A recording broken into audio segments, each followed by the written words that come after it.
What's up, everybody? Welcome back to another episode of the Billtendo Show with myself and my co-host Mike the Man.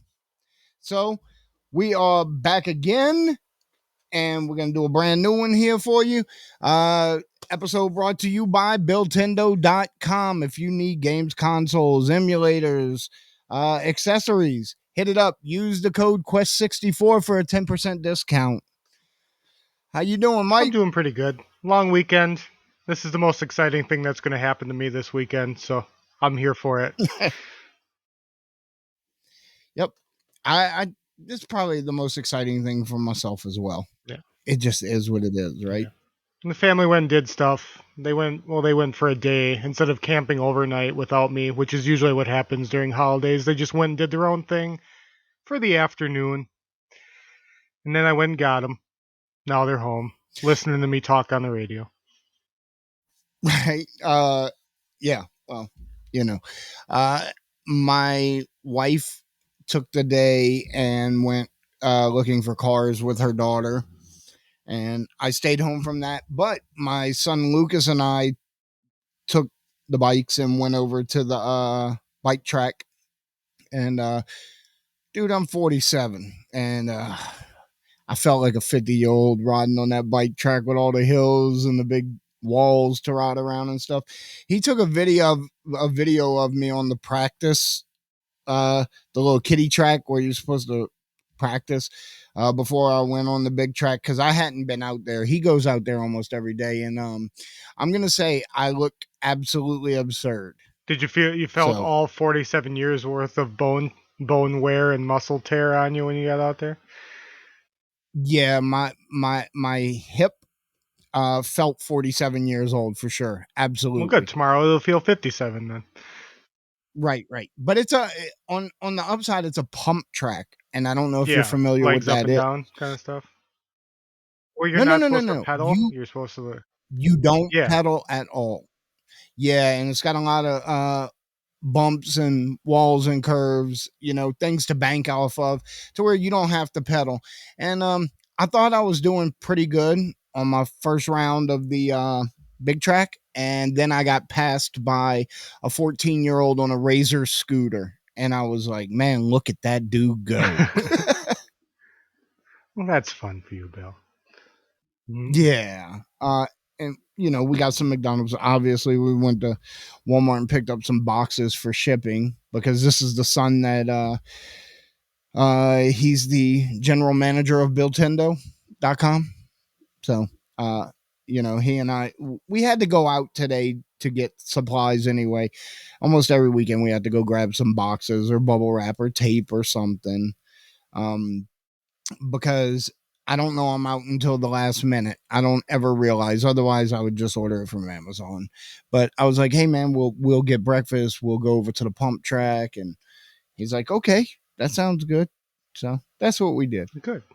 And this is what we do here at the Bill Tendo This Show. what we did. Talk about things like pump tracks and being old and retro video games and movies and professional wrestling from the 90s and everything else that we like. And then you guys come and you join in and you listen. And sometimes we have information that's good for the retro gamer. And other times we just talk for an hour and a half and don't really accomplish anything.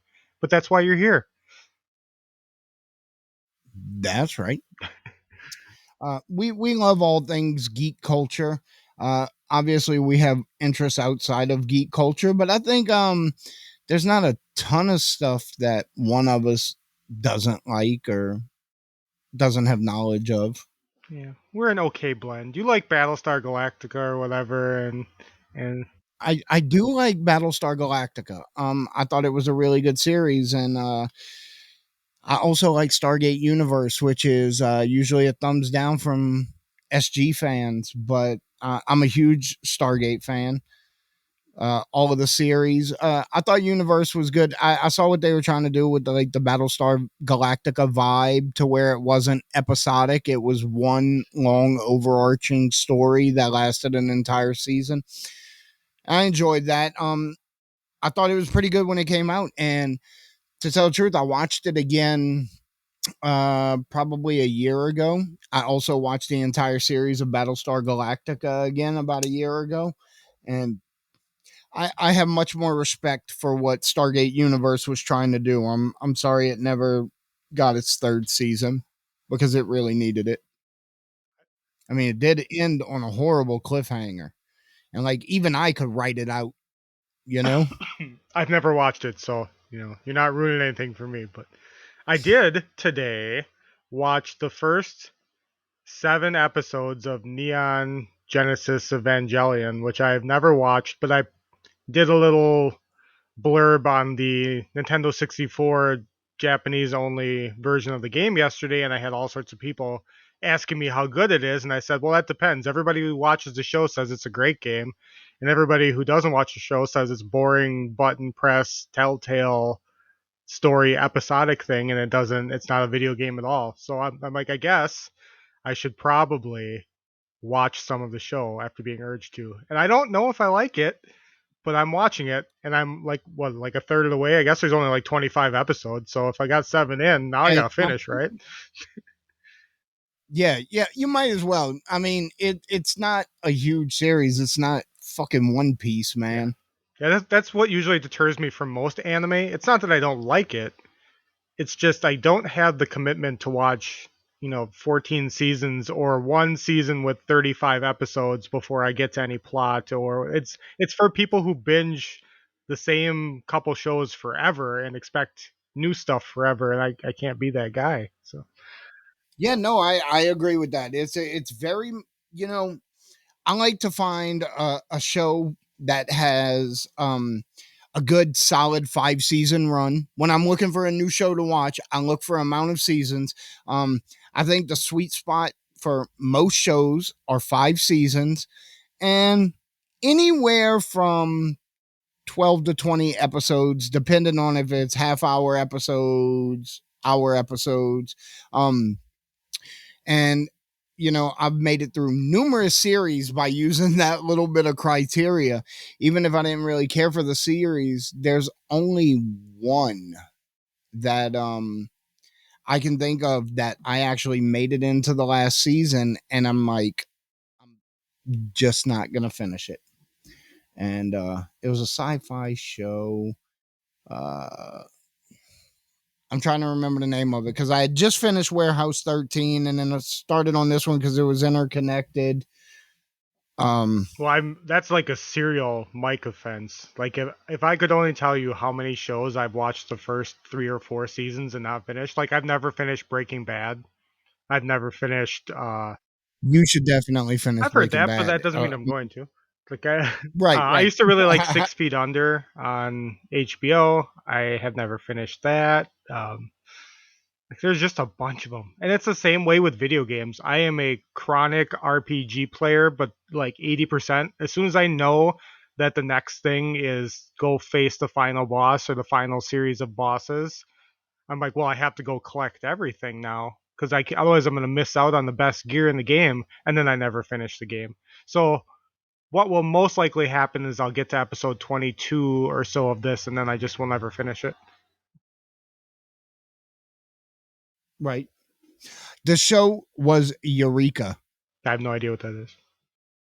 It's a okay. So have you ever seen Warehouse 13? No.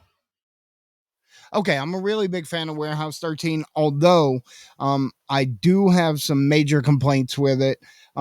We so I actually did a review of Warehouse 13 on my series on YouTube called Forgotten Sci-Fi. And I rewatched the entire series, and I believe it was 5 seasons. Basically, this is the 13th warehouse. There have been 12 before it that no longer exist, and it's where you store all the world's oddities. And these are what they call artifacts, and they have at some point assumed kind of magical properties. You know, like say they get Benjamin Franklin's the key, right? The key would be able to produce electricity, you Makes know, sense. and Right, right. So, they come across all these artifacts and they collect them and store them in the warehouse because they're dangerous to the world at large. So, whereas Warehouse 13 is the mystical, magical side of things, Eureka is basically a high tech sci fi side of things.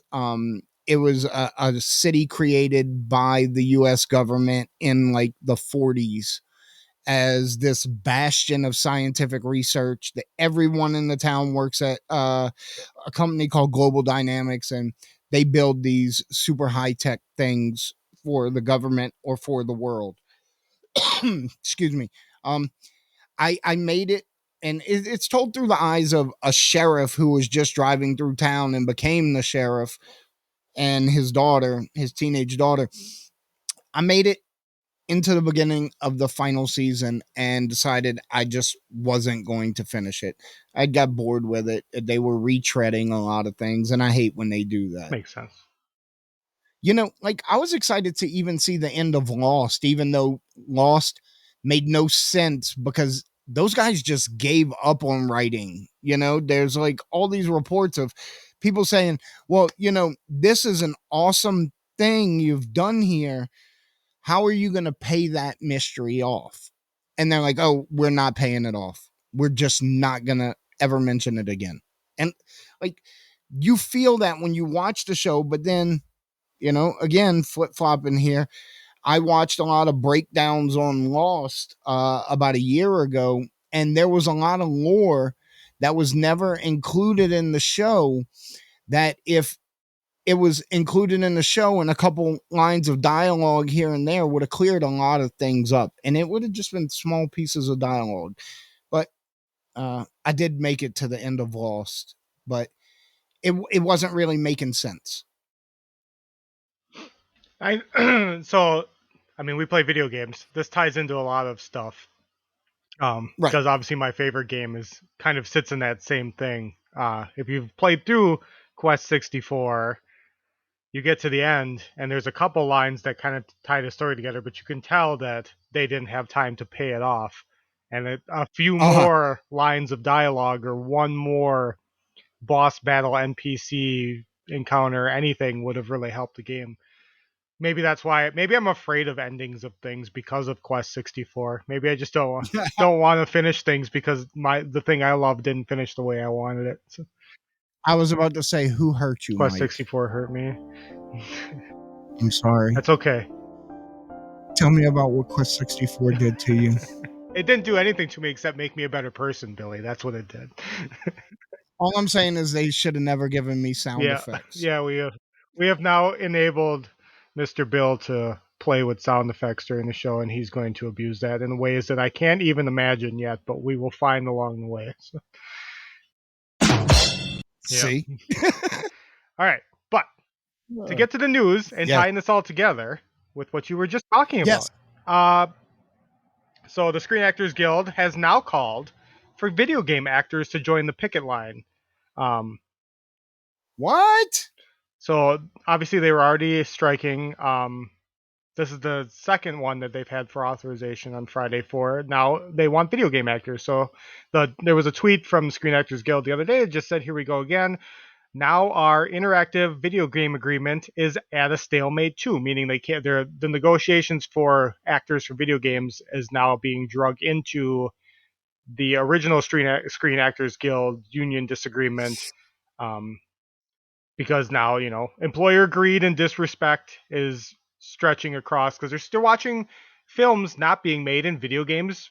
Big video games are continuing to be made, and those actors are part of the guild too. So they're seeking similar terms to the Hollywood actors contract with just better wages and protections from artificial intelligence, which we're actually seeing in video games a lot now. So that's something to be worried about. And Right. the overlap of these contracts is it's no coincidence. This is what should have happened from the beginning. They should have been one big unified front, and they weren't. And now they're going to try to work on it. So, Hmm. Um, I'm gonna say they should just definitely be in there. They're all together. An actor's an actor, whether you're on screen or just your voice is being recorded. And a lot of these voice actors, I don't know what the percentage is. I would be lying if I said I did, but certain of these guys physically act out their parts in motion capture. So like that's an acting job, man. That's SAG. Yeah. I would say that's Especially SAG. when you're developing games for things like Disney and stuff. I mean, those voices are you. We're seeing it now with Mario and Charles Martinet retiring. People get upset when voices change, even if the new voice is just as good or different in a way where it's at least something desirable. Because I would say obviously we're not replacing Charles Martinet. We're not going to go into this in big detail, but his retirement has made people angry. Even though Right. he wants to travel and do cons and do stuff that he wants to do, and Nintendo said yes, and so they're going ahead without him. But um, you can't be the same voice again. Like the next Mario can't try to copy him, even though he has proteges that have filled up in for him in spots over the years. You have to be just a little different. You have to be your own thing, or You got to put your yeah, stank on it. otherwise fans get upset. They don't want you copying the previous voice. And Disney's the same way, and that's what they should expect from their employees: is that you're compensating these employees for their voice and for the fans to pay for that voice. And if you're not willing to keep the good people around doing things people want, then you're not running a business correctly. So I actually have a very rigid opinion on voice acting, and I think I've mentioned it before. Is that I believe voice actors should be left alone and let do their jobs. I have a serious issue with the fact that we're putting A and B list celebrity actors and actresses in voice acting roles, and they at the end of the day, it just sounds like they're doing an impression of themselves, whereas they're not creating a complete character anymore. You know, say okay, so for instance, since you brought up Mario, a lot of people didn't like Chris Pratt doing Mario. Number one, that should have been Charles's job. I cannot fathom why it wasn't. But other than the fact that they're like, we want to put a top level actor in this position to draw publicity, because it feels like every voice acting role now is going to actors and actresses that have already made their chops on screen. And so Chris Pratt didn't sound horrible as Mario to me, but he did sound like Chris Pratt doing a Mario impression the entire time. So I do agree with you So about Charles in that movie. We don't need to spend too much time on this, like I said, yeah, but um, in my opinion, pretty much since I don't know, Mario 3D World re-release, or maybe even back to Odyssey, I feel like Charles's voice has sounded different. And maybe it's because he's getting older, and maybe it's the strain of the job. And I think that, and maybe it was mutual. Him and Nintendo were just worried about the amount of hours and strain it was going to put on to do an entire feature-length film, because his voice in video games is short. Like there's yeah, no long stretch sentence Mario voiceovers in the video games. no, It's it's one yep, sentence or one word yep, here and there. situational. So he can be preserved, and I think that they were coming to the conclusion when they were going to make this film that maybe his voice wasn't going to last through the whole thing, and they were jeopardizing a large portion of his career. And this is the fallout from that now. Maybe he's realized Mario can live on. I can still be Mario, and I don't have to be the voice. I can be the face. I can be the ambassador like he is now. I think the movie. I think he was. This is all speculation. I feel like he was probably offered the role at some point. I think he probably had just the slightest bit of reservation about it, and then that's when Nintendo decided that it was probably time to pull the plug on him for long things. And I don't know. I, like I said, speculation. But if he's doing cons and meeting people and traveling like he wants to do instead of just beating his voice up at 70 plus years old, more power to him, man. But yeah, that this how well the Mario movie did will lead more studios to do more of the same thing, and that's reality. That's what's Yeah, going to happen. It sells movies, it but sells tickets. yeah, but I miss like movies with just all around voice actors because especially with new properties or properties you might not be super familiar with, they to me give a greater depth to the character. They come up with voices specifically for the character that they're playing. Excuse me, to completely create a character. And it's not just acting because they have to go beyond that. I don't know. I don't feel like I'm making sense. I'm not expressing myself properly. I just feel like real voice actors do more. Let me tell you something. Uh, who did the voice of Littlefoot in The Land Before Time? I don't remember.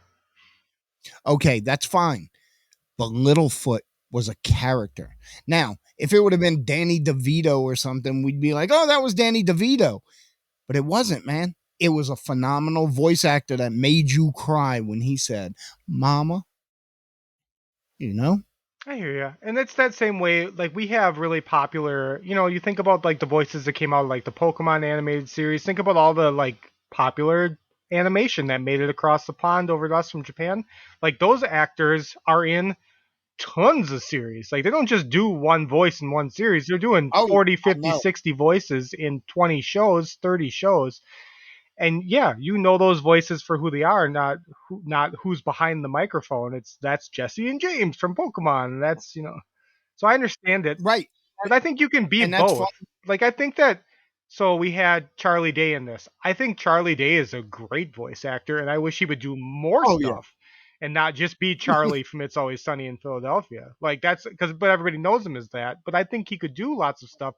I don't know if that's what he will do, but once you've sold your face to the camera, it's hard to undo that. I guess is Right. I can agree with that. all right. So, sorry. Uh, I was eating a Slim Jim while Mike was talking. um, so the thing you said about the anime voice Yeah. actors, it's funny because my sons would be like, "Oh, this is the let me tell you about this voice actor that does this." And then I'm like, oh, okay. And they're like, and they also do this voice and this voice and this voice. I'm like, I don't know who any of those people are, man. This isn't Akira. It's not the Bubblegum Crises. It's not the Macross Saga. I don't give a shit. Yeah. I told you Yeah. earlier when you told me you was watching Neon Genesis. My son just tried to get me to watch Hunter x Hunter, and I tried, and I was like, no, no, like you guys have never even seen Akira. Don't try to tell me what good anime is. They might be right though. There's way more anime now too. It's like when my kids tell me, my kids watch so many YouTube videos of video games now that they know weird games come out when I sometimes before I do. And he's like, "Oh, did you play?" My 5-year-old came up to me the other day. He's like, "Oh, did you play something baby something?" I'm like, what?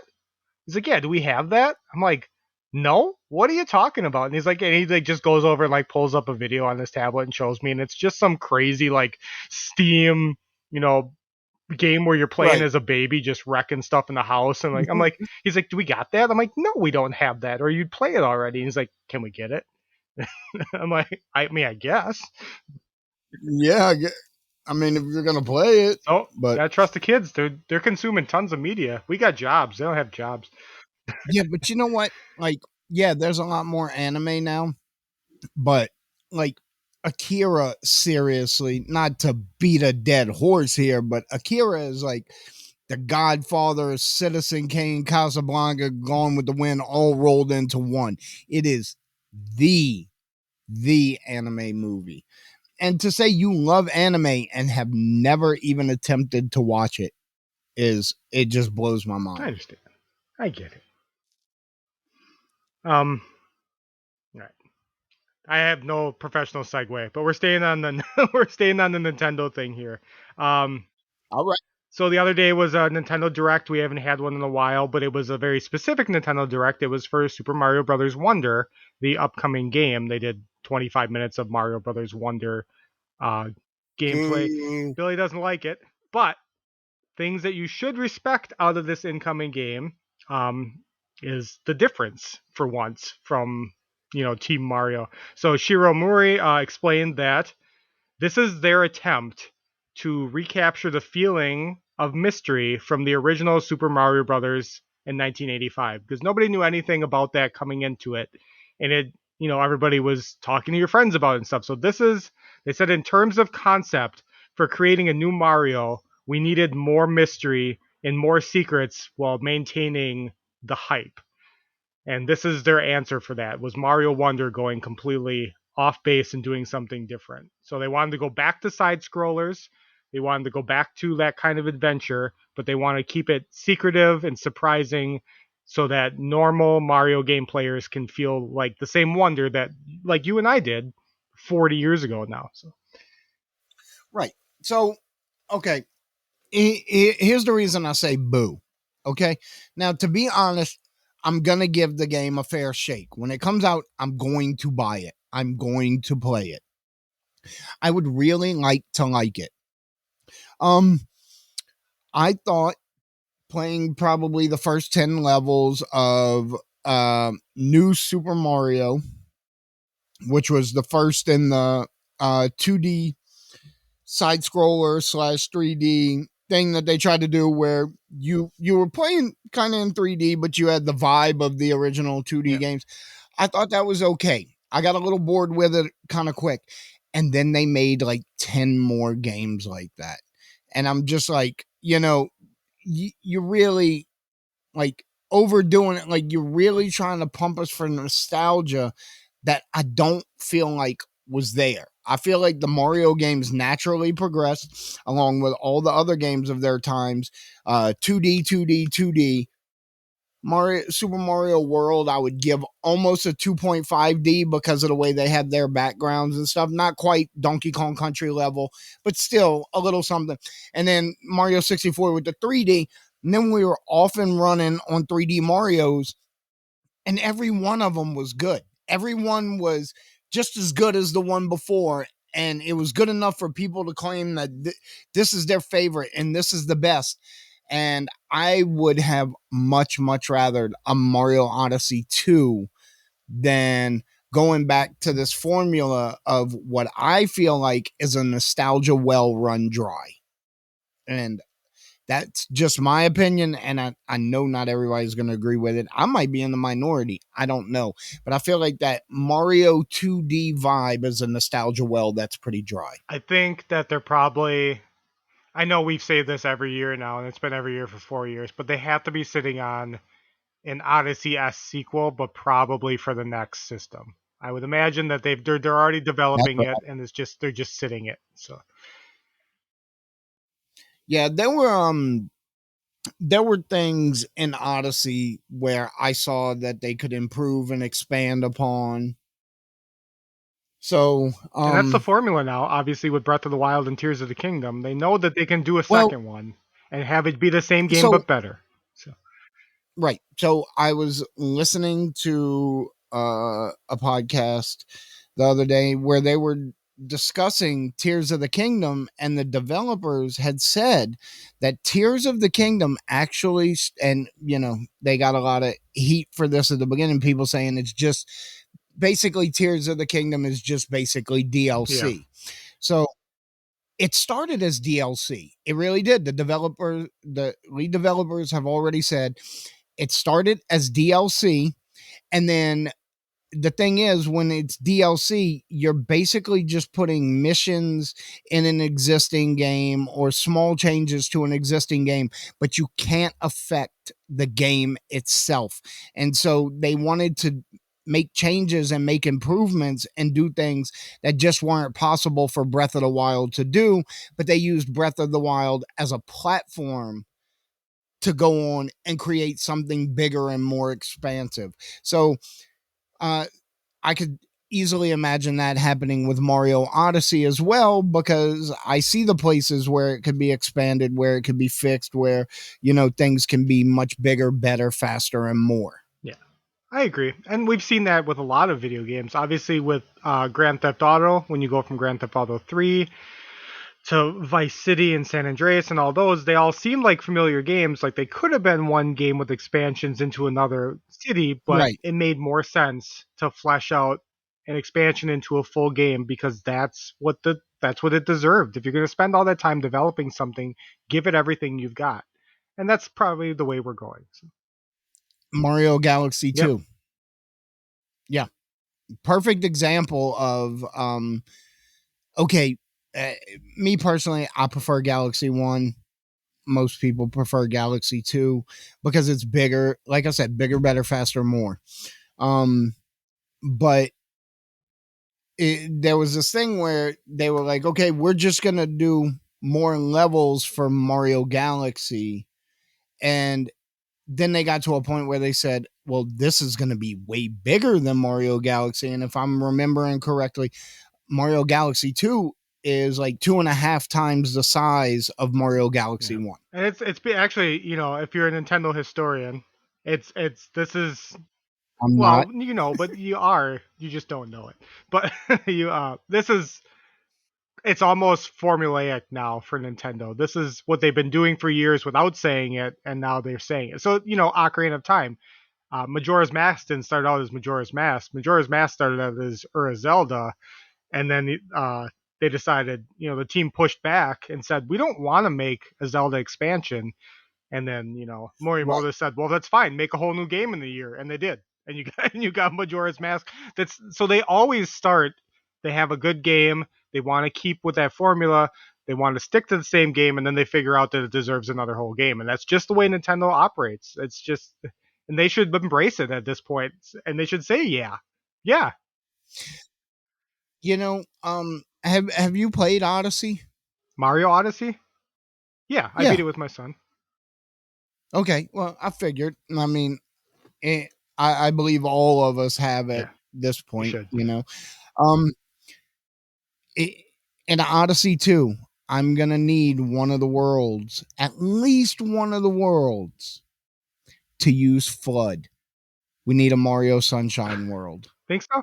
You know what I They mean? could be. They could replace those little 2D like stuck against the wall sections with a different Mario game from a different generation for Odyssey. That would make sense. So yeah, I could see that. Oh yeah, yeah, They yeah. could jump into a bunch of the Well, old games. They could, you could be in Odyssey and you could jump back to, straight polygon uh Super Mario 64. You could go back to Sunshine. You could go to 3D World. You could do all sorts of stuff.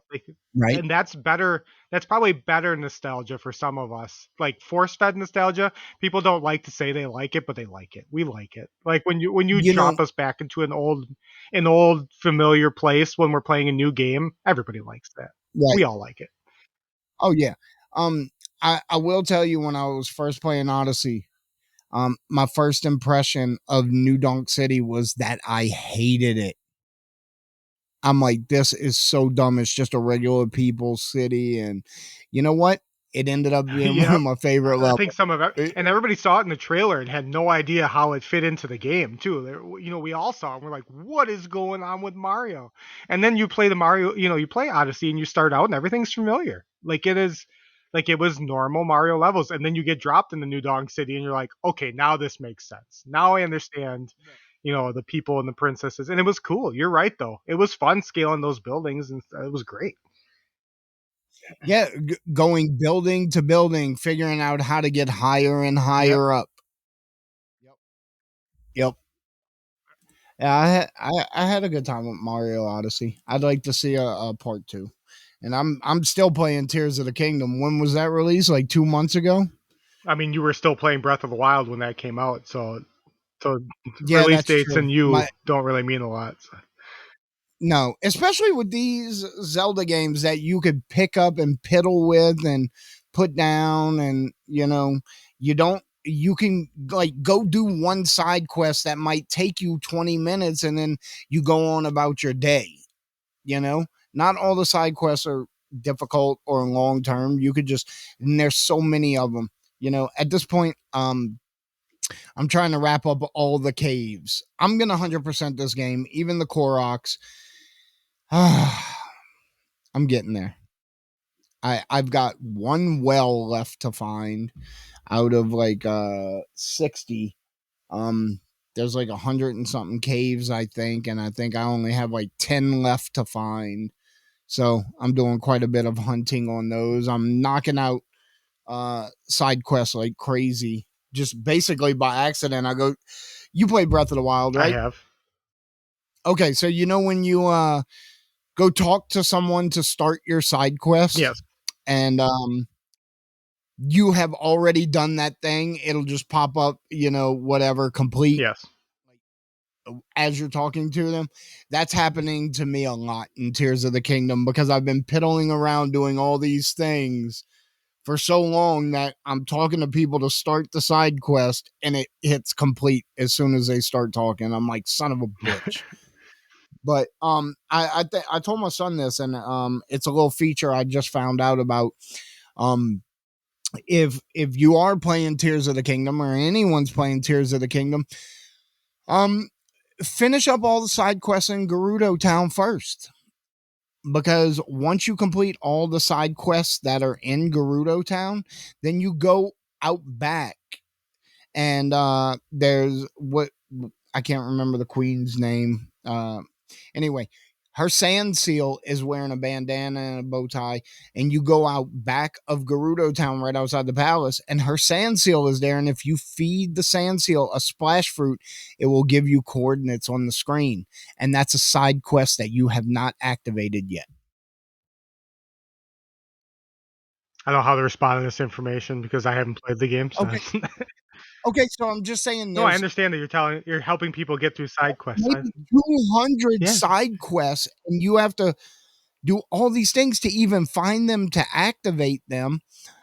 But if you are running low on side quests, you're having trouble activating any. If you finish the handful of side quests in Gerudo Town, you feed a splash fruit to the sand seal, and it'll tell you exactly where to go to start the next side quest. It won't tell you who it is, what it's about, or anything like that. It just gives you the place to be. So that's dangerous for Yeah. somebody like me because that's the 80% RPG finish.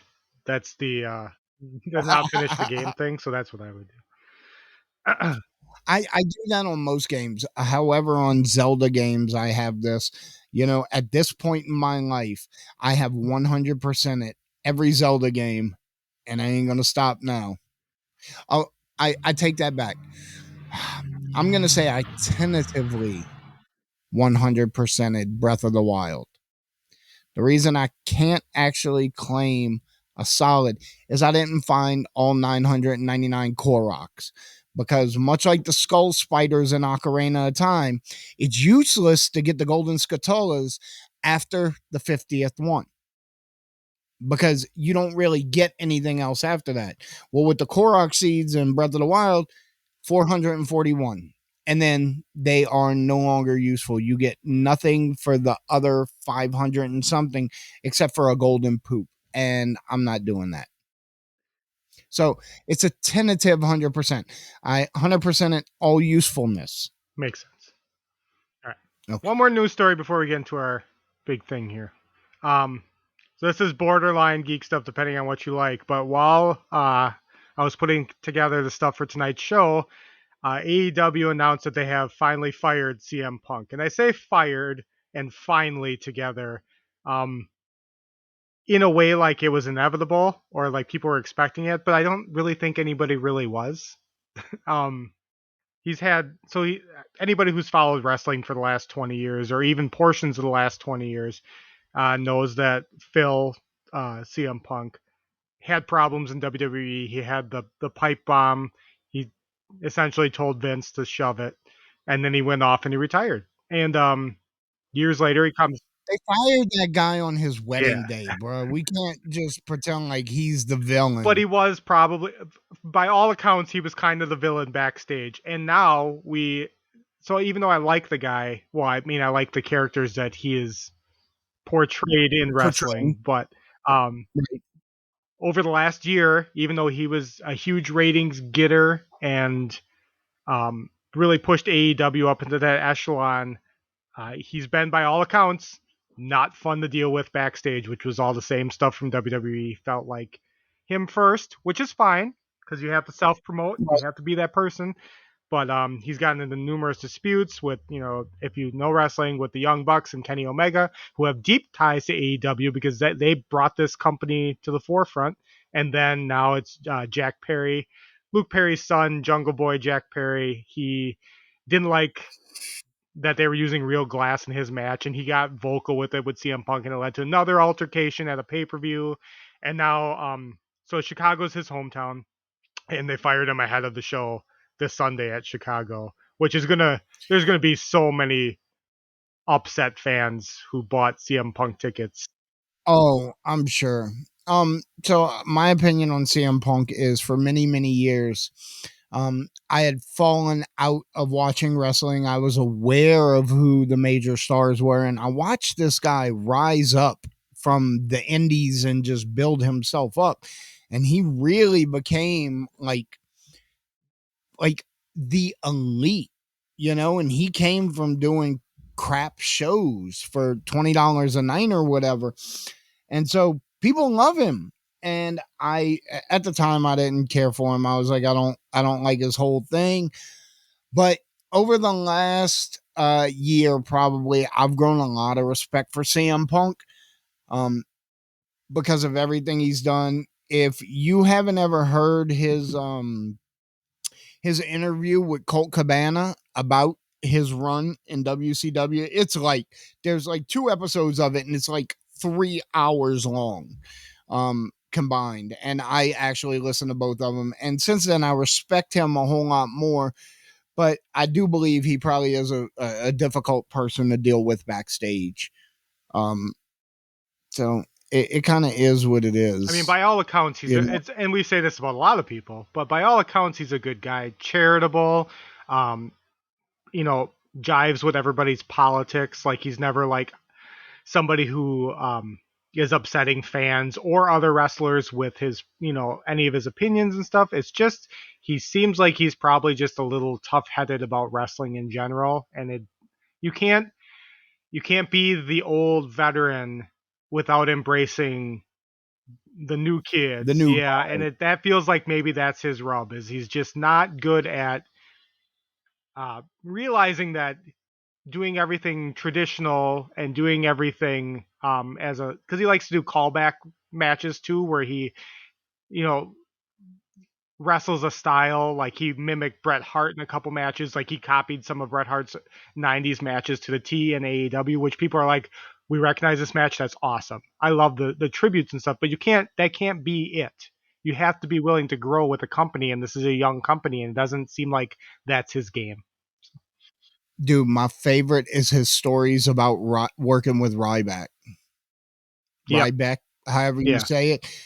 And like the third time, he's like, my knee is blown out. I'm not even supposed to be wrestling. And Vince is like, I'm putting you in a thing with Ryback. And he's like, oh, I don't really want to do it. My knee's not even healed. And he's the one that fucked up my Yep. knee. And immediately their first match back, Ryback throws him off the stage and is supposed to throw him through a table. He throws him directly onto the concrete and not the table. And CM Punk's response was, and I think it broke his hip or Yeah. something, fucked up his pelvis. And he said when he got backstage, he's like, you did that on purpose. You have to say you did that on purpose because there is no way in the fucking world that you are that fucking stupid that every time I work with you, you literally injure me Yeah. severely. Like, you cannot be that stupid.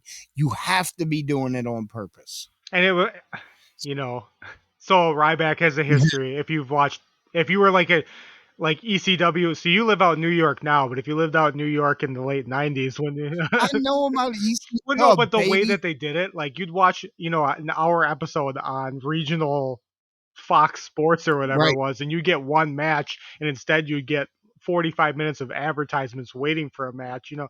Guys like right. Ryback that were out there, you had to go as hard as you could in that one match because that was it for the Oh evening. yeah. So yeah, I don't think guys like him ever adjusted. Taz did a much better job. Sabu never got around Oh yeah. to. He did. No, not Sabu. Rob Van Dam made that adjustment Yeah, yeah. phenomenally, phenomenally. I don't think it was really uh, New Jack, the Sandman, or Tommy Dreamer. I don't think they were ever gonna like. They kind of did, but yeah, they just didn't translate. That wasn't. You can't carry all that No, audience. Doesn't come with the show. That was the problem. Is you can't well, be every audience can't be Asbury Park. And right, and also we got to recognize that Vince was stealing not just the talent but the ideas and running ECW light in the yeah, Attitude he was. Era. You know, Yeah. so Anyway, but but yeah, bye CM Punk. yeah, Hopefully we don't see him, and I don't want to see him do it again.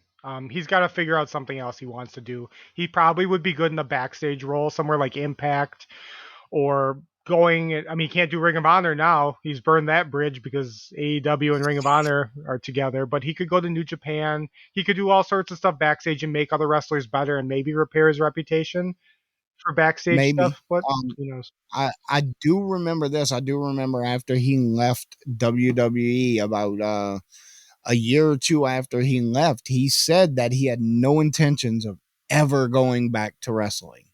That he wasn't going to wrestle anymore. He had other things he wanted to do with his life, and he didn't want to injure himself anymore and die young and all this, which tends to happen with wrestlers. We don't get a lot of Terry Funks, No. man. We get more Bray Wyatts, which is sad but Yeah. true. Yeah, it takes a toll on them because they're obviously either you're acting, but it's physical. It's like being a stunt actor every day out of the year, and working 300 of the 360 days. So Yeah. it's hard. Oh, one more thing about that. Do you know who Bray Wyatt really was? Yeah, he's one of the Rotundas, the Rotunda family, right? Yeah, Yeah. Mike Rotunda's Yep. son.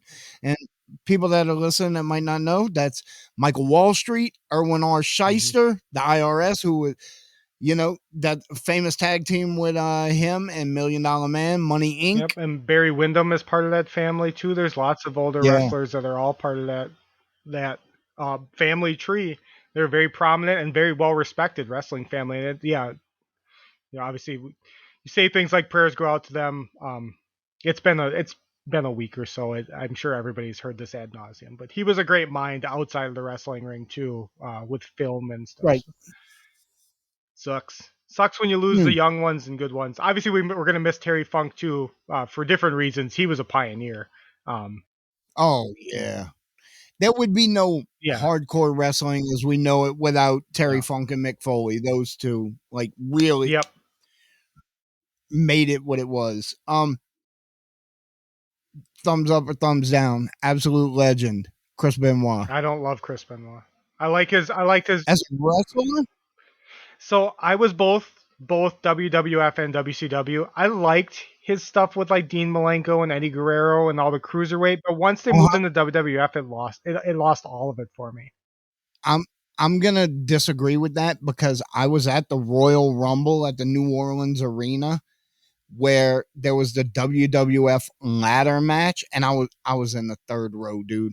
Ladder match, Chris Jericho, Chris Benoit, best wrestling match I've ever seen live in my life, and I've been to a I lot don't of think it them. was the problem of him wrestling. It was that they eliminated the cruiserweight division for me. That was a different style of wrestling. And when Yeah, they absolutely didn't do light heavyweight anymore in WWF. They didn't do right. cruiserweight. They didn't do, and they didn't even really have like the Intercontinental belt should almost be like a different thing. And I like what they're doing now with it, No, but they needed their I own thing and they didn't have it. the cruiserweight title and what was in WWF, which was the light heavyweight Yeah, title, as you just mentioned. Though that's definitely needed, especially back in the day when Vince didn't let little guys make main yeah, events. That or wasn't a win thing. Like titles Bret even. Hart. Right, exactly. I mean, Intercontinental title, you don't give that to the small guys. That's a stepping stone to say this guy is going to be the next world Yeah. champion. That's just the way it's always been. There should always be a cruiserweight slash light heavyweight title because it's a good title for the smaller guys that are just starting out to really show what they could do. There are other titles for the big guys. If you're a big giant guy, go win the US title, go win the fucking Yeah. whatever you It just want, it adds you to the know. kayfabe. It doesn't. So I loved Eddie Guerrero It beating Brock does. Lesnar and everything for the title, but it's certain moves just don't look right when you have one 350-pound guy and one you know The, 6 foot the under only 200-pound time guy. the only time I ever felt that work properly, and I'm not gonna say 1 2 3 Kid taking out Yeah, Diesel, and no, because I just didn't feel that it really had the feel of it. No, he took out Scott Hall, sorry. But it didn't really have the feel of it. But Rey Mysterio Jr. is the giant killer because he could yeah. move But even then, like just and seeing the moves done to him, like if you were trying to say that Paul Wright choke slamming somebody was the end of a big guy, him choke slamming Ray should be the end of his life if you were trying trying to enhance that realism. But yeah, it's just that's where Benoit fell off for me. It's not. I mean, he did horrible things outside of the ring too. It just I feel all those guys lost it going to WF. Maybe outside of Jericho, Eddie did fine, but they were more built, and Eddie was on the roids too. So so yeah. Yeah, Eddie definitely got much bigger physically when he left yeah, WCW. He really did. He was a toned medium build guy, and then he's in WWE for 2 years, and he's fucking just this bulky ass dude, but still the best frog splash in the oh yeah, business. sold it, and that's it. That selling is a sell against a smaller guy. When you're a small guy, it's hard to sell that thing against some guy whose body looks like it's made of bricks, and Speaking of which, you seen Brock Lesnar do the fucking yeah, moonsault? I where mean, he the landed on shooting his star head. press. Yeah, yeah. Don't do that, big guys. Don't do the thing. Um, So who was it? Oh it was Chris Jericho said that when he was working in WCW, um that for a while he wasn't on TV because he was trying to do the shooting star press like Kidman Yeah, did. Billy Kidman is probably the best shooting star press yeah, I've ever seen. yes. Um And so Jericho said he was going to learn to do it. And then he said the first time he tried it, he broke his leg. And he's like, that's the hardest thing I've ever tried, and I'll never try it again. Yeah, wrestling. We could probably Yeah, do a whole show on wrestling. We'll try not to do a whole. I'm great. But All right, let's do a whole wrestling episode another yes, time, and we'll come with our Mount we Rushmores. can do that. I can do that. All right. So our original plan for this episode was to do. I was on a different show, and it got. This is usually what happens to me, is I do something along the way, and I get interested about one. You get drawn into a conversation, and you think about one thing that you said, and you're like, I could have said more about that. And I was on a show, and we were talking about Nintendo versus PlayStation, and the one thing that stuck out was Mage, the guy that was on there with the well-read Mage. He has a great show. It's I Mage agree with X that. podcast. You can find it everywhere. Um, that when we were talking about it, he said, "Well, what do you think culturally made the difference between the slang term Nintendo kids and PlayStation kids that led to where we were?" And when we went at it for about 2 minutes just talking about it, and I have thought about that since then. And I was thinking how much fun it would be to talk to somebody else about that in depth, because we don't have to do so many articles and stuff are CD versus cart or the system powers and loading times. And that's not really, I mean, that made a difference in that era, but that's not the lasting impression that PlayStation versus Nintendo had when they had that fallout. It was a cultural difference. And I thought that Billy and I could talk about that a little more. Um, yeah, I think I love the subject myself, and obviously I wanted to dig into this. And you're going to be super interested to hear this. So, I'll have to send you the link later. A guy made a whole giant YouTube video, and basically it was all Nintendo 64 facts, but they all came from Japanese magazines that have only recently been translated into Yeah. English. So all these Japanese gaming magazines. So we get all these little tidbits that we didn't originally know. Um, so I'm gonna kick us off and kind of like lean into the fact that yes, I absolutely believe, and now there's evidence to reinforce that Nintendo, which they always have been, was really leaning hard towards family friendly and not kids, but still a younger demographic, where Sony seemed to be pushing for the more mature titles and didn't even really put any platformers out until they saw how well Nintendo was doing with them. Um, the best example I heard was they were developing Pokemon Snap, and they were very, very paranoid about Snap. They didn't think it would be successful. Also, quick aside, you were originally not supposed to use the A button. Yep. You were supposed to use the shoulder button. So it was like clicking a Yep. camera. The reason they did away with that was because children's fingers might not be long enough, thus thinking this is a game for kids. I don't think Nintendo had realized at that point that a lot of Pokemon kids were growing up Yeah. and getting older. But they were very paranoid that Snap was not going to be well received, and they started focus testing it, and it was like obsessively loved by Yep. children and young teenagers. They were obsessed with it from the first time they saw it, and like they were given multiple games they could play and stuff like that, and they just wanted to play Snap. And that's when Nintendo said, okay, I think we have something here. It's one of the better, probably the best Pokemon side title that there Yeah. is, in my And it opinion. wasn't even a Pokemon game to start. They just realized it was a Jack and the Beanstalk game being made with the guys from Earthbound were all involved in it. It was a Yes, huge super team yes, of, and then they realized who is our demographic? If we're making a time lapse, because it was, plant beans and then they come back and you take photos of something later on when the beans have grown up right. more and there's more creatures, and they couldn't figure out who their demographic was doing that.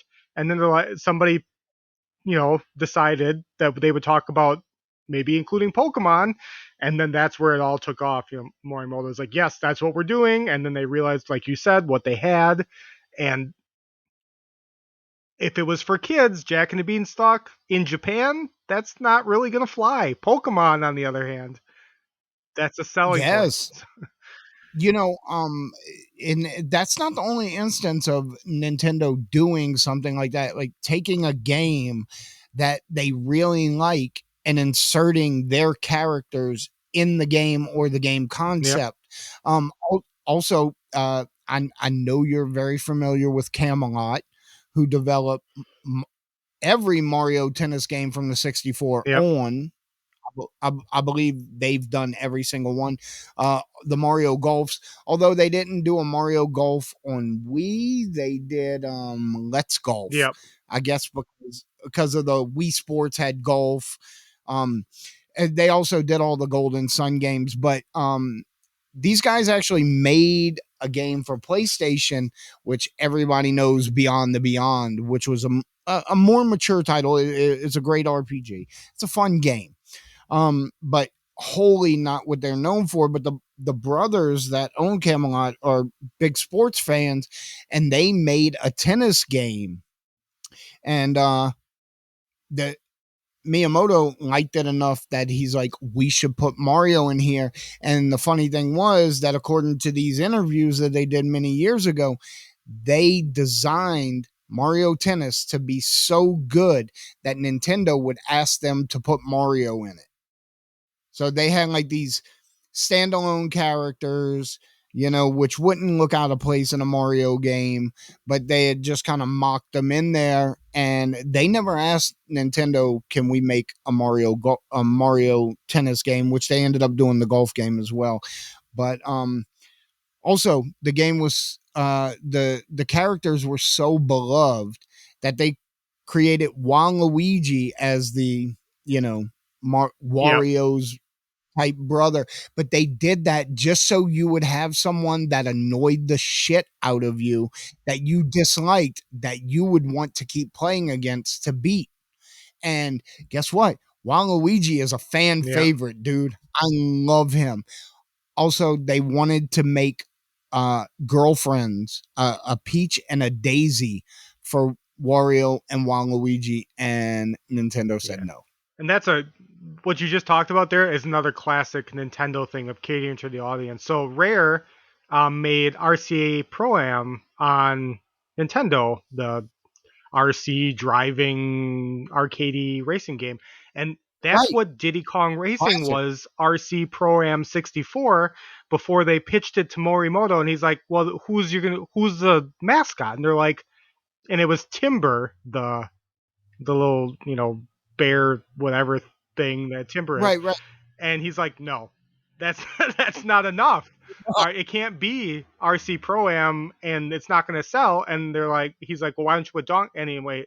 It was Donkey Kong, and then they decided on Diddy Kong, and they could slap all their future characters in there, and that's how we got all those characters. Was First appearance of yep, Banjo and Conquer, yep, Conk.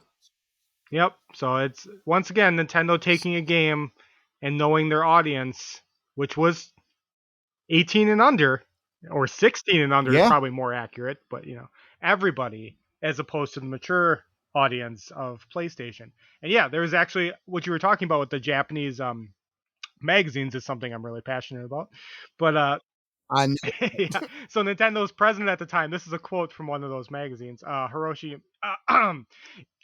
Yamuchi, said that someone had a different opinion on why the console was bested, because technically Sony, they sold more, and that's all that really Right. matters. That makes it a better console for most gamers. It's more sales of the console means more games that come out, means a longer lasting impression on you, and that's just kind of the way it is.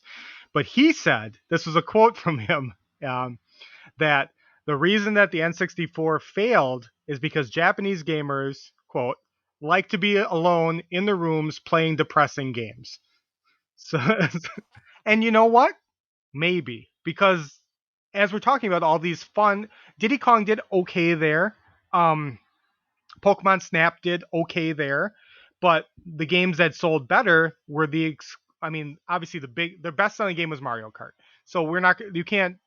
It's not like they didn't play anything. So it was Mario Kart, Super Smash Brothers. I think Ocarina was number 3 in Japan, but those were all 2 million and under. And then their best-selling games for exclusives were the exact opposite. The Power Pros baseball games were all Oh, those are couple hundred thousands of copies, which would not fly in the U.S. in that same manner, like percentage of people playing wise.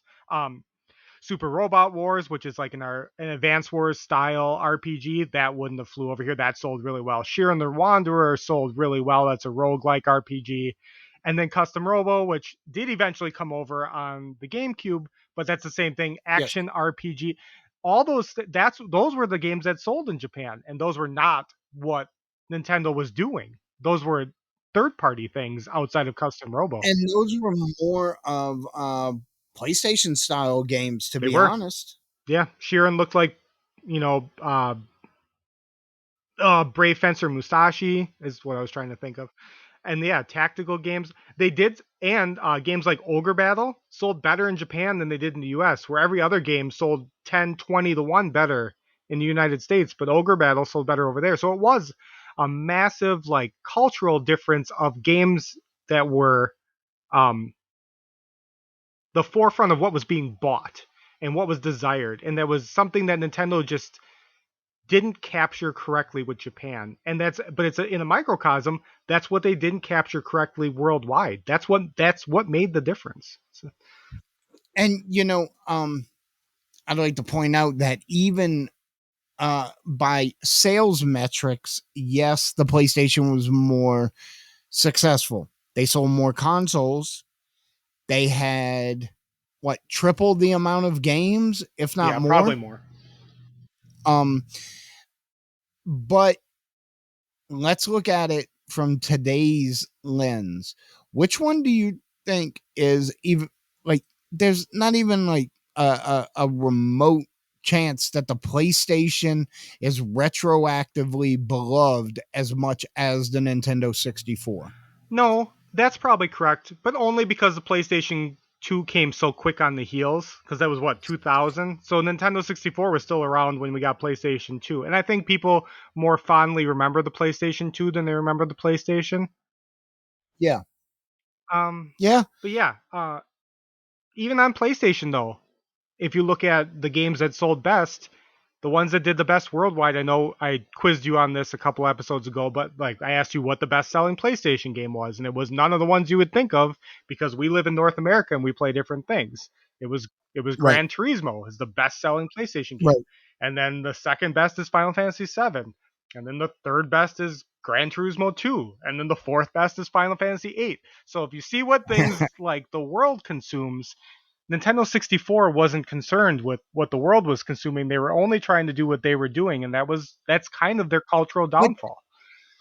I was, is it their downfall, or is it just Nintendo's MO? Because almost, I I'm gonna say almost, and I can't think of an example to dispute this, but I'm not gonna say all. Nintendo is underpowered almost every generation compared to whatever competitors it has. But that doesn't matter because Nintendo is still Nintendo. And what Nintendo does that other companies don't do nearly as well is they build games specifically for their consoles. So you're going to get the most out of that game for that console, whereas they don't have to worry about building it in these generic ways so that it can be ported here and here and here. And Nintendo, I believe that they build games with the console in mind, whereas other games are being made for other consoles. And it's kind of like we're building this game for this platform as opposed to, you know, this is what our customers like. We like bright colors, it pops. This game is designed specifically to run on this. We designed this, and the console developers and the game developers can work hand in hand to get the most out of that console. You're right, and maybe downfall was the wrong word, but if you look at the and people point this out all the time, the reason that the Super Nintendo was their favorite console is because they think that that was the last time Nintendo did everything, where they had the mature games, they had the platformers, they had the Uh-huh. RPGs, and they got to Nintendo 64 and it wasn't the same. So they kind of like rutted themselves into being Nintendo, and this stretched all the way through GameCube. They didn't come out till they got to Wii, and it wasn't really the Wii games that got them out. It was Wii Sports, and that's it. Wii Sports Oh, dug them out I of would that agree with that. this Nintendo thing, where like, oh, we can make a game and it can be for everybody, and it can still be not serious. Like it doesn't have to be an M-rated RPG. It Yeah. can be a for everyone game, but we need to focus more on making games for everybody. And I think that they've had a better balance since the Wii and the Nintendo 64 and GameCube. They kind of got full of being Nintendo and weren't looking at the generation that they were in, because it was Generation Z and millennials. And yeah, maybe we were a little bit more depressed and or just somber and resigned, and that's why PlayStation resonated so much. So Yeah. Well, you know, I would say to this day that game plan works out for Nintendo to do things their own way. Almost to me, it's almost non-competitive with other, with say PlayStation or Xbox. Xbox and PlayStation seem to be in constant competition with each other, where it seems like Nintendo has carved out their own lane. They have their own niche in the gaming industry, no matter how large it is, because it is large. Um, I I'm absolutely certain without even Googling it that the Switch has definitely outsold PlayStation 4 and Xbox It One. has. There's no It's doubt. going. It's on its There's way to no one of the best selling systems of all time. It may catch up to the PlayStation 2 even. So wow. Um, maybe they want to drag it out for a couple more yeah. years. Personally, I enjoy the Switch, and my kids tell me all the time, "Oh, it's underpowered. It can't play the games we play." And I'm like, that doesn't matter to me because it plays the games I Yep. play, and it's a good console for me.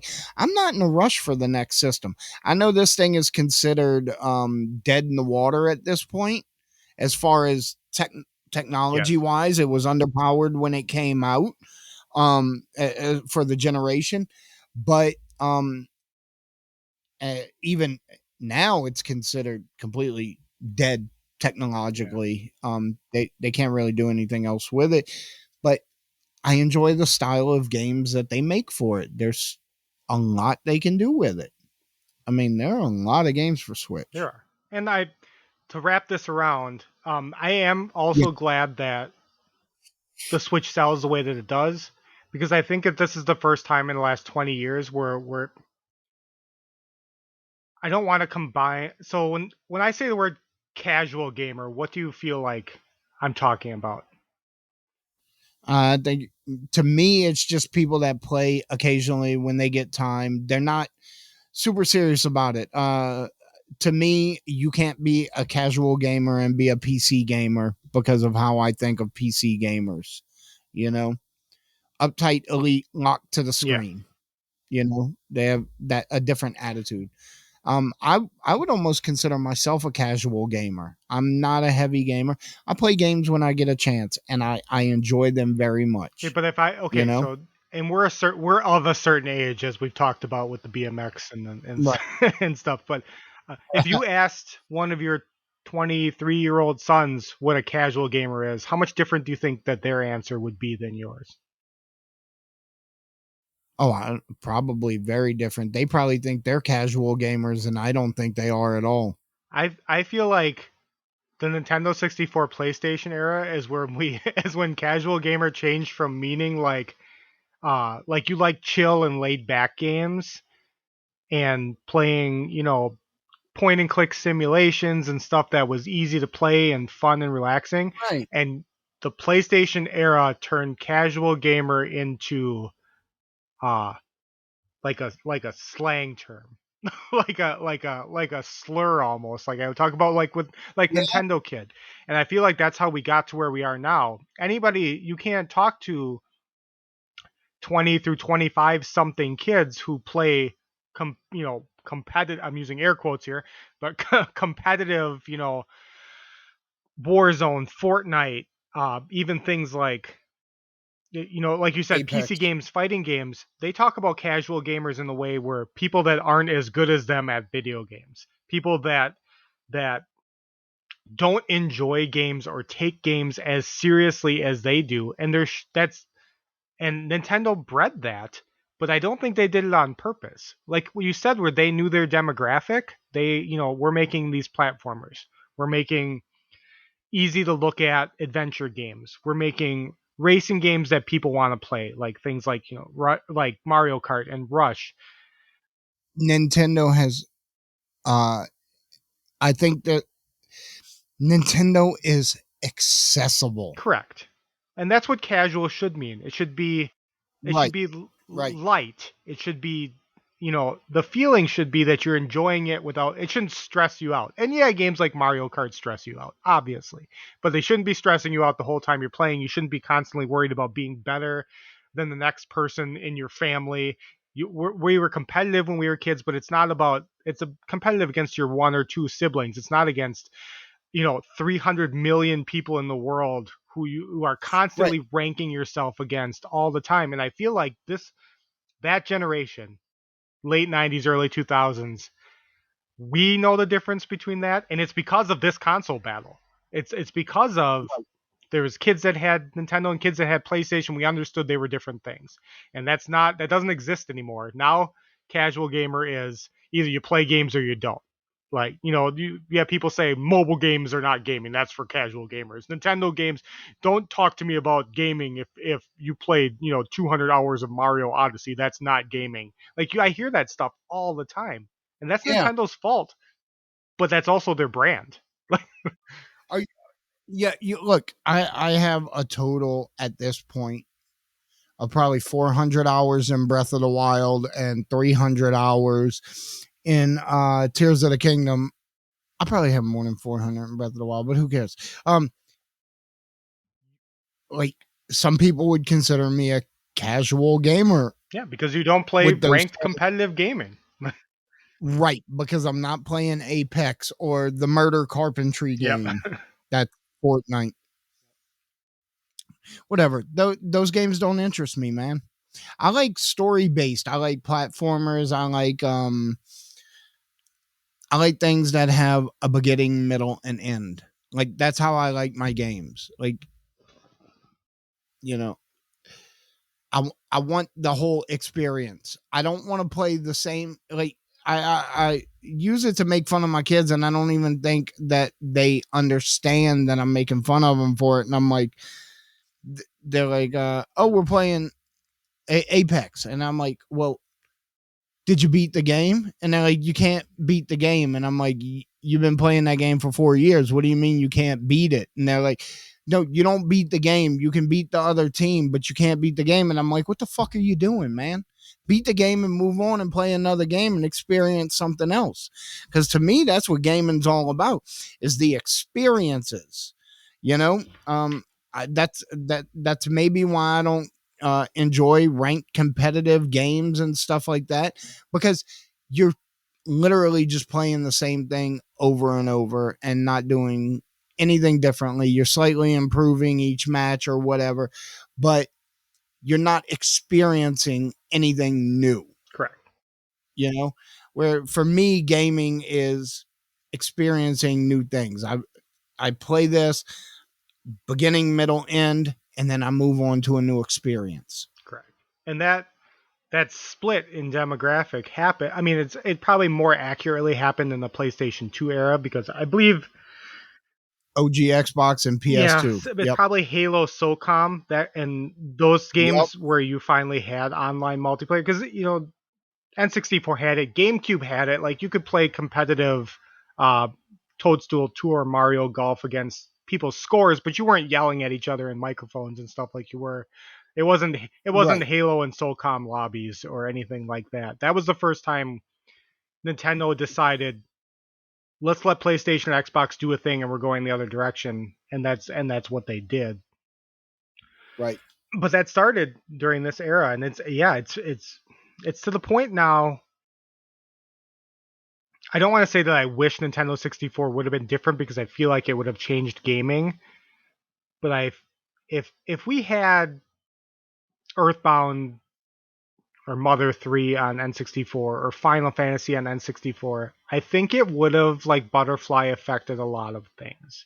I think that people would have stuck out Nintendo longer and maybe we would have more blended gaming today instead of this dichotomy of gamers that can't, cross platform. Now people are lauding it. Like this is great. We can play cross platform. We could have always been playing cross platform if the gaming culture wouldn't have purposely divided itself over what they thought was a gamer and what wasn't, and it happened during this generation essentially. And so I kind of lament thinking back, what could have been.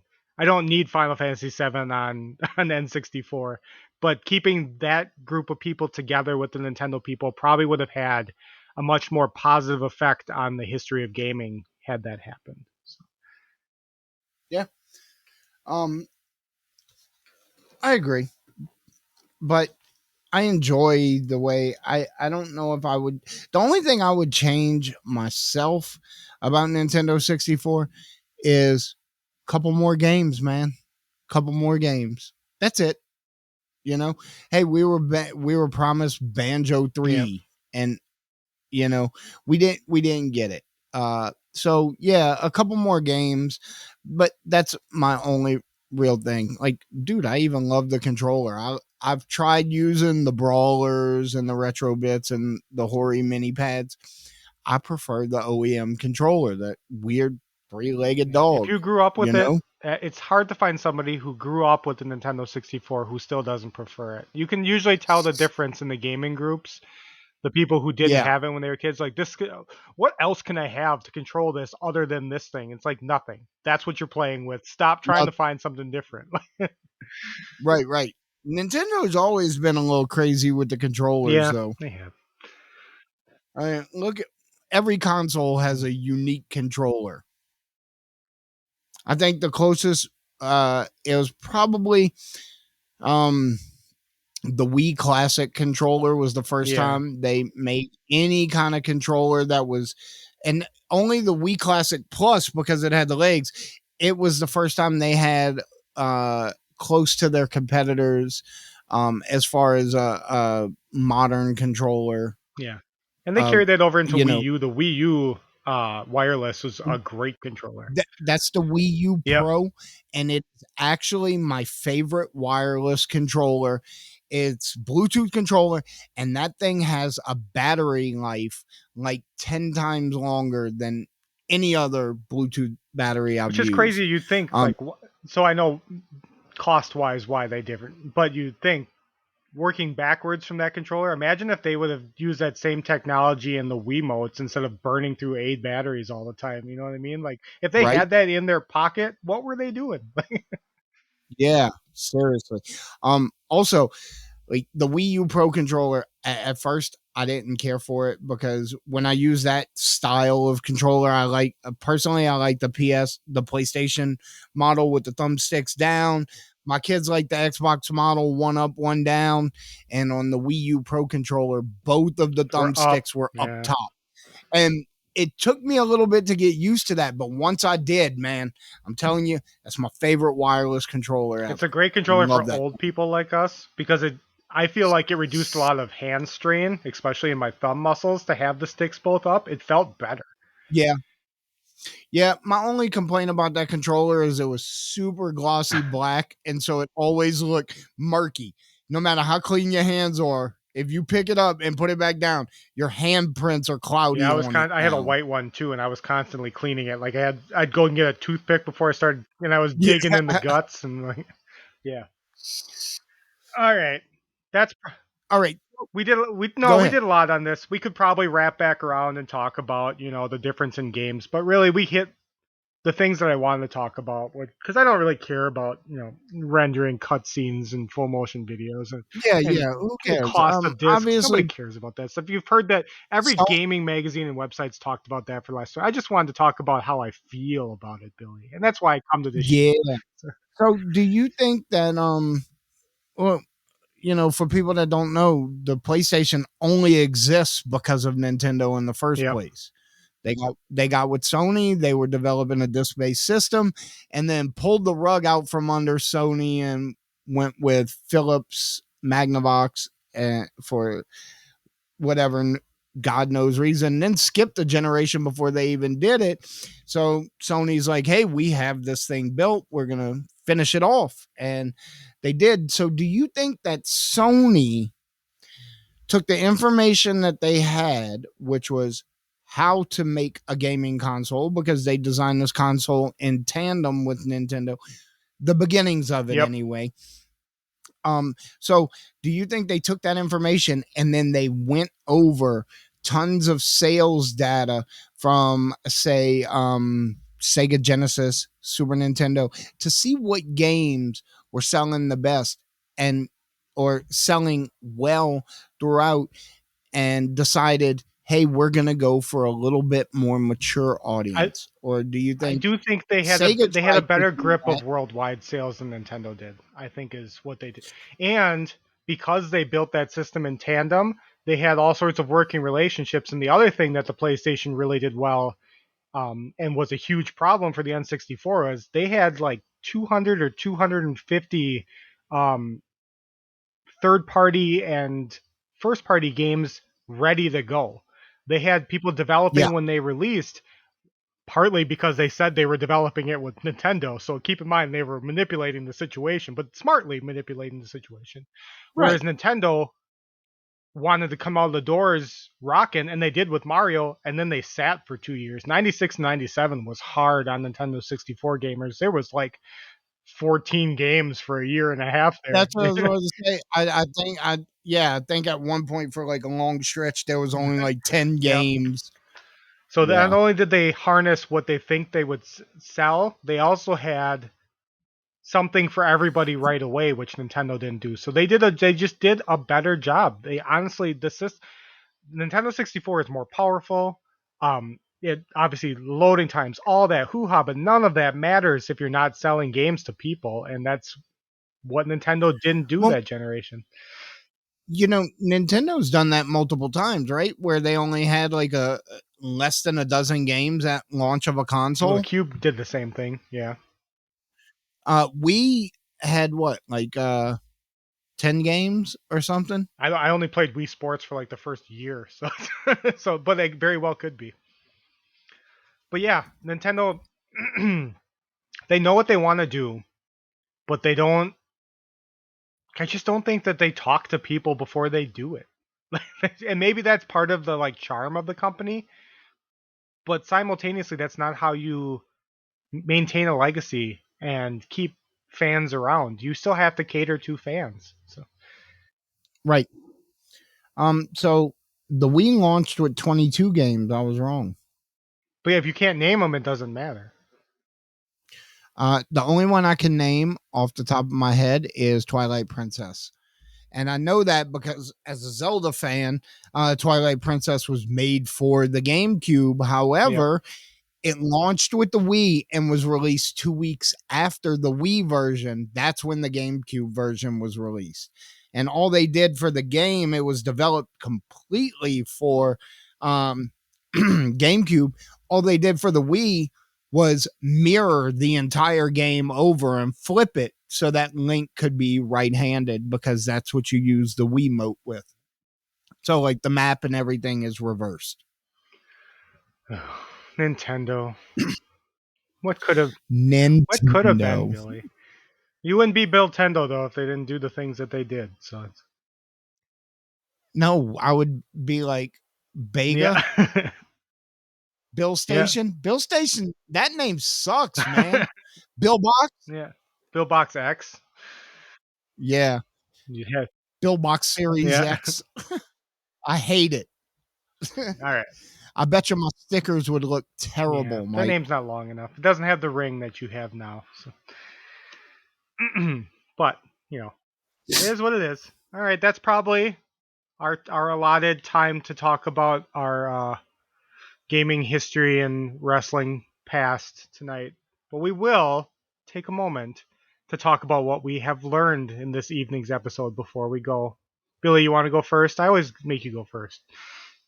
No, yeah, so you go Okay, well, first. I learned that Billy, a professional carpenter, doesn't like competitive murder carpentry, which is weird because you'd think he would be down with that. Wow. I actually learned that Mike has a much greater interest in seemingly 90s wrestling than any other generation.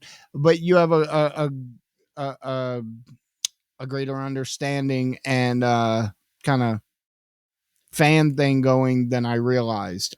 Personally, I'm a huge wrestling fan, but I kind of quit watching it. But Attitude Era was gold, you know. So, uh, I, you know a lot more about wrestling than I thought you did. It's not something we've discussed I before. said we do an episode. We'll talk about it down the road. We can do an all wrestling games episode and then tie in our favorite wrestlers too. It'll be fun. Ooh, yes, we I'll should. write it on the list for all of the 3 listeners listening to this episode. You're getting a wrestling episode. You're getting a wrestling episode. All right. Well, I guess I'm going to take us out of here. Go to Billtendo.com, buy some shit. Use the code Quest64 to get 10% off. And check out Mike on Twitter. He's around there somewhere. I'm not going to tell you what the name is, but he's I'm there there. somewhere. Have a good night, Billy. Well, you have a good night, Mike.